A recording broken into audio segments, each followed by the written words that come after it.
Hello and welcome back to my bathroom. I got a chair. This is the infamous podcast closet, but I'm not in there today because I figured out how to edit videos. And I bought this real fucking swanky ring light. And it holds my phone, so like I'm mobile as fuck. I don't have this pulled up yet. So let's pause for a second while I figure out who we're talking about today.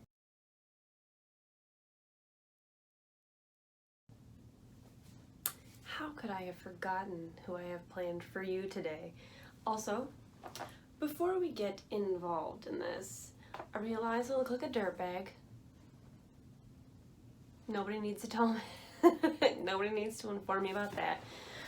I'm real freaking antsy, and I was thinking about the other day, and I forget to plug everything else. So if you're watching this on YouTube, which I'm sure you are, this serial killer shorts, what I don't think is a good name for it anymore, because not everybody that ends up on here is a serial killer, but that's in the works. I'm figuring that out.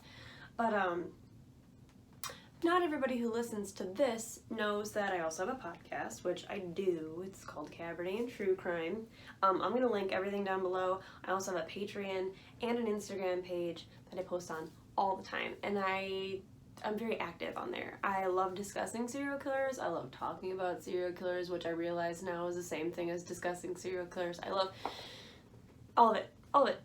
I like taking recommendations on who you want to hear. I like it all. So, you know, tell me about it. Talk to me about it, because I'm here to discuss, get involved, talk about true crime. Welcome to my bathroom. Secondly, I don't know how I could have forgotten this person, because I stumbled upon this serial killer. Quite the treat. Just a very delightful time. So, without further ado, let's get into it. Okay. We today are going to be talking about, is this too antsy? I feel like I shouldn't be sitting in a swivel chair. That's the word for it. Shouldn't be sitting in a swivel chair. I also don't know if it's weird that like I'm always looking over at my laptop. I'm sure I'm gonna edit this video because I figured out how to edit videos. I'm almost a 30-year-old lady and I figured out how to edit YouTube videos, which is great because I really don't like drinking on camera, I've learned. I don't like my lips. Is that weird? I think I've got little worm lips, and that's a complex that we don't need to get into today. Okay, so today we're talking about Levi Boone Helm. If you've never heard of him, don't be surprised. I didn't hear of him either. He's a wild dude. I wonder if I should cool. So Levi Boone Helm was born on January 28th, 1828, in Lincoln County, Kentucky. He was considered hardworking and honest, and he came from a respected family around the area. He moved to one of the newest settlements in Missouri when he was super young. That kind of lifestyle, though. So, yeah, he was known to fight and to display his strength in bars, and would just, you know, he was kind of over the top, kind of like a very macho man who was like, I'll fight you because I can. So he kept moving west, which around that time was very popular. People were trying to get to California. That was like the trend. People were moving west. America was growing as a country. So he was known for being rowdy, and he had great physical strength. He loved to fight and display his strength in bar crawls or bar brawls. We all display our strength in bar crawls, right? That's why we're here. Boozy babe. It me. Shout out to my boyfriend for getting me this delightful Scumdog shirt. It says Boozy Babe, and it's got a thing, which I'm sure you saw in my delightful spin earlier. It's a little crop top. It's like the cutest shirt. It's like the cutest shirt I've ever seen. Okay, so boop boop boop.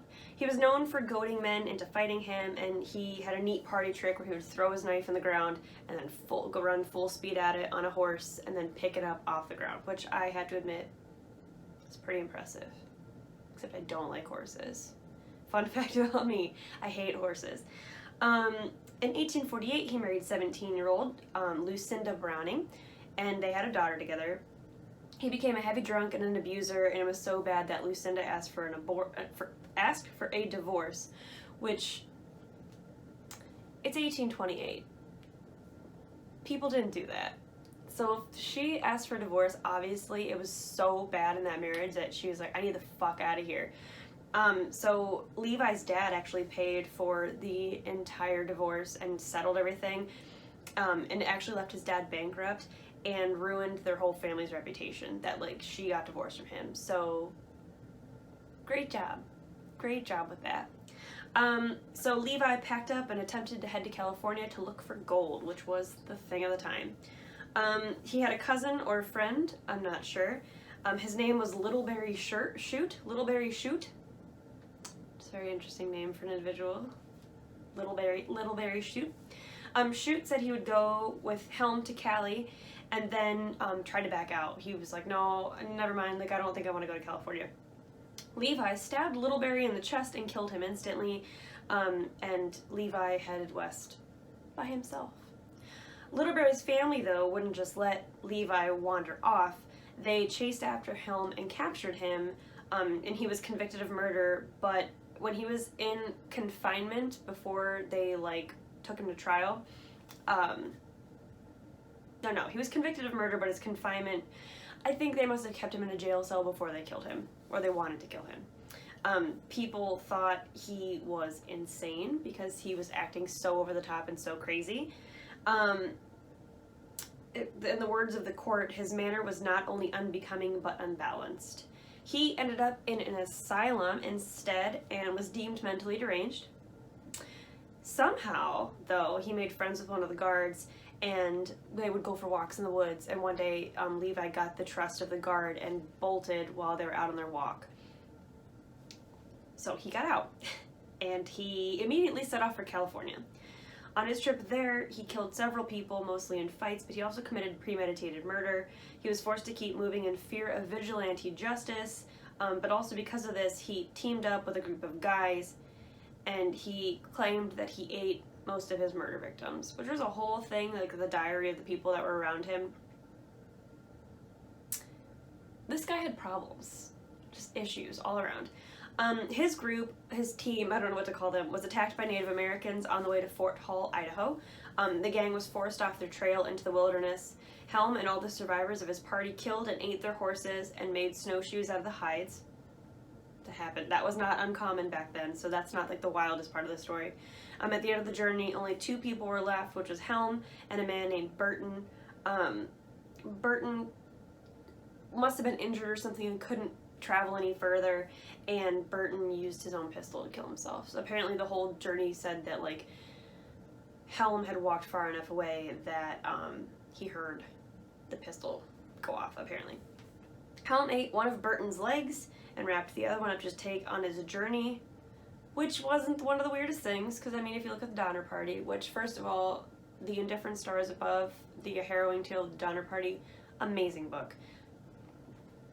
I'm not going to ruin it for you. Amazing book. If you don't know anything about the Donner Party, start there. It's crazy.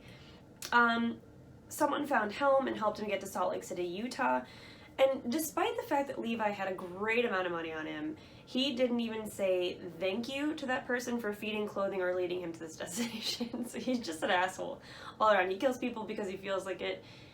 He eats people, which, I mean, back then wasn't the weirdest thing, and he didn't say thank you. That's offensive. Boone fled to San Francisco, California, but even during his time in Cali, he killed a rancher who he was friends with. Helm then went to Oregon and kept robbing people for a living, then murdered them. In 1862, he gunned down an unarmed man in a saloon. Helm ate more people. He was arrested, but called on to one of his siblings, because Levi Boone Helm was one of 13 children. Just a lot of kids. He had a sibling who was nicknamed Old Tex. We don't know his real name. He paid off all the witnesses against Helm, and without any witnesses, Levi Boone Helm couldn't be convicted, obviously, and was released. Helm and Old Tex went to Texas. He then apparently made his way to Montana, but was killing people along the way. So basically, every inch of this journey, Levi has killed somebody. That's just his shtick. He's like, I'm just gonna murder people. Like, that's my goal. Something that I read, and I cannot confirm, but it didn't. This was like what started me reading this. He had obviously eaten people, because he said himself that he did, and like we know from other people that he did.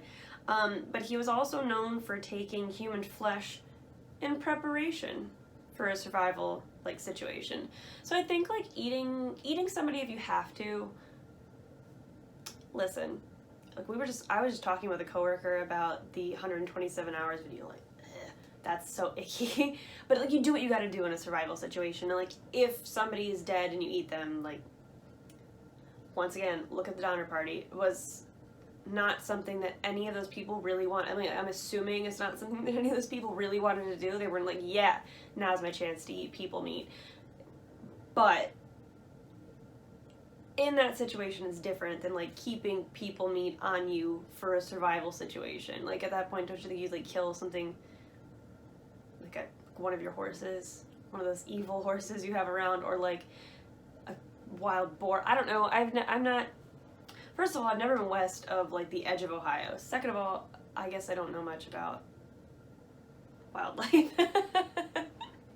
Okay, just so you know, he did that. So somehow he ended up in another gang, and he and the 4 other gang members were captured, arrested, and tried in secret.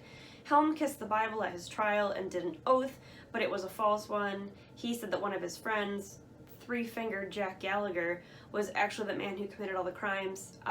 The Montana Vigilantes, which is the guys who captured Levi Boone Helm and his... I kept spelling gang with an E at the end of it, like gange. I feel like that's a bad word. But I don't know. I don't know that either. But it doesn't look right. Hanged Helm, Three-Fingered Gallagher, and the other members of their squad on January 14th, 1864, in front of a crowd of 6,000 people. A lot of people didn't like this guy, and a lot of people wanted to see him die. So when Gallagher was hanged, Helm allegedly said, "Kick away, old fellow, my turn next. I'll be in hell with you in a minute." Delightful last words. And when it was Helm's turn to be hanged, this is the alleged story, but I like to believe this. I like this to be the case, because he was apparently super deranged, and if this is what really happened, then I'm like really into it. He allegedly exclaimed, "Every man for his principles, hurrah for Jeff Davis, let her rip," and jumped off the hanging box before it could be kicked away. What a way to go. I mean, why not? You know you're gonna get hanged anyways. I guess at the end of the day, why not go on your own terms, right? I guess just fucking jump off. It's fine. It's cool. And he has a well-kept metal headstone in Boot Cemetery in Virginia City, Montana.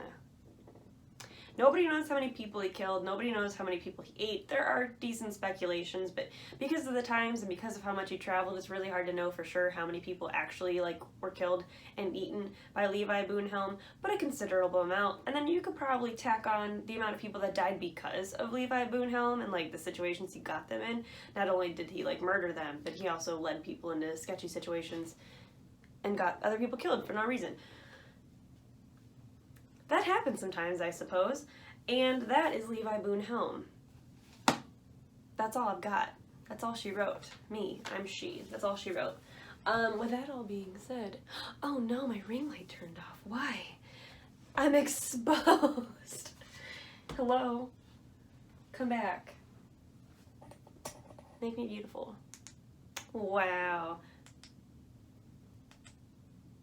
Which one's the best? It's hard to tell. I've never had a ring light this good before. We'll go with this one. Love that. Boom. I'm sorry. Awesome. So with that, in conclusion, was Levi Boone Helm. I already said that. You know that. Follow me on Instagram. Follow this. Follow my podcast. Follow me. Follow me. Follow me, but not like that. Don't actually follow me. Please don't figure out where I live. I'd prefer it if you didn't. Prefer it if you didn't know.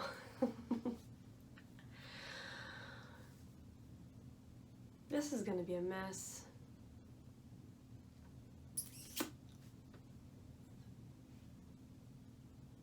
Thank you for coming to Cabernet True Crime.